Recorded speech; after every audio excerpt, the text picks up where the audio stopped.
IVF pregnancy में किस तरह से हम अपना ख्याल रख सकते हैं।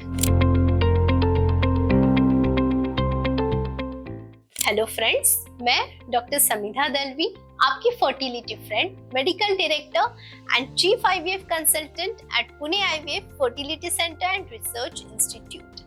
एम्ब्रियो ट्रांसफर के बाद आपके डॉक्टर ने आपको जो मेडिसिन लेने के लिए कहा है, आपको वही मेडिसिन उसी तरह कंटिन्यू करनी है till the time your doctor does not tell you to stop those medicines। कई बार आईवीएफ प्रेगनेंसीज में नौशिया वॉमिटिंग पेशेंट्स को थोड़ा ज्यादा फील होता है क्योंकि वो थोड़े नर्वस होते हैं, थोड़े एंग्शियस होते हैं अपने प्रेगनेंसी को लेके। कई बार घर के बड़े बुजुर्ग भी उनको तरह तरह की बातें बताते रहते हैं कि ये खाना चाहिए आपको, वो खाना चाहिए। कभी कभी उसकी वजह से भी नौशिया हो सकता है। At Pune IVF, we have a wellness program which continues as a Garbha Sanskar program even throughout your pregnancy. Here, we advise you what is to be eaten, which can allay down your nausea feelings. कई बार सिर्फ diet alteration से भी nausea कम होता है।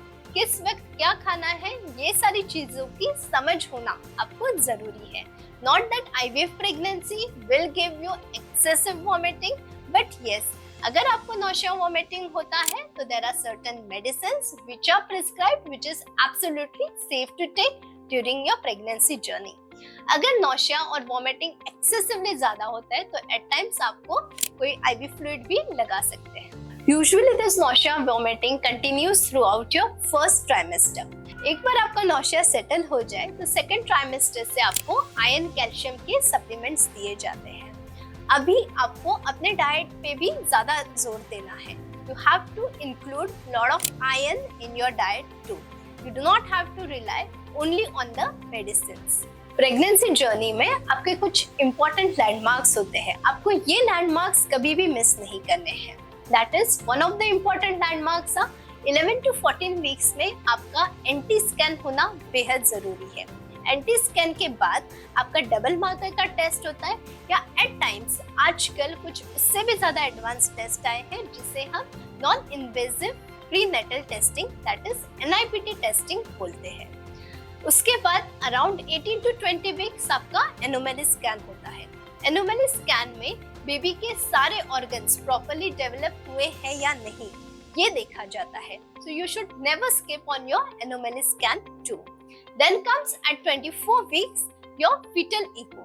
Fetal echo के साथ ही OGTT का test किया जाता है which is a glucose tolerance test. इसके अलावा after every 4 to 6 weeks your doctor can ask you to do certain growth scans to assess whether आपके बेबी का वेट ठीक से बढ़ रहा है कि नहीं, whether उसके आजू बाजू का पानी adequately grow हो रहा है कि नहीं।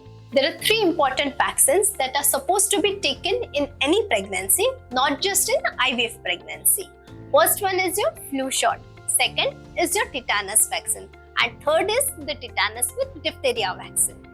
During the entire course of your pregnancy, please have a very nutritious food that is well enriched in proteins, well enriched in iron, and it has a lot of fibers into it. Mild to moderate exercise and yoga therapy helps you bring down your stress levels, and therefore it is really advisable. But please check with your doctor that what kind of exercise is specially advisable for you. We at Pune IVF have the special Garbha Sanskar classes for IVF patients. In womb wellness programs, we also emphasize upon the yogas and the correct yoga postures that are to be done during pregnancies too. So this was all about the pregnancy care that you're supposed to take during the IVF pregnancy journey. In case you have any queries about the same topic, please drop them into the comment box or connect with us in the numbers given below. Thank you.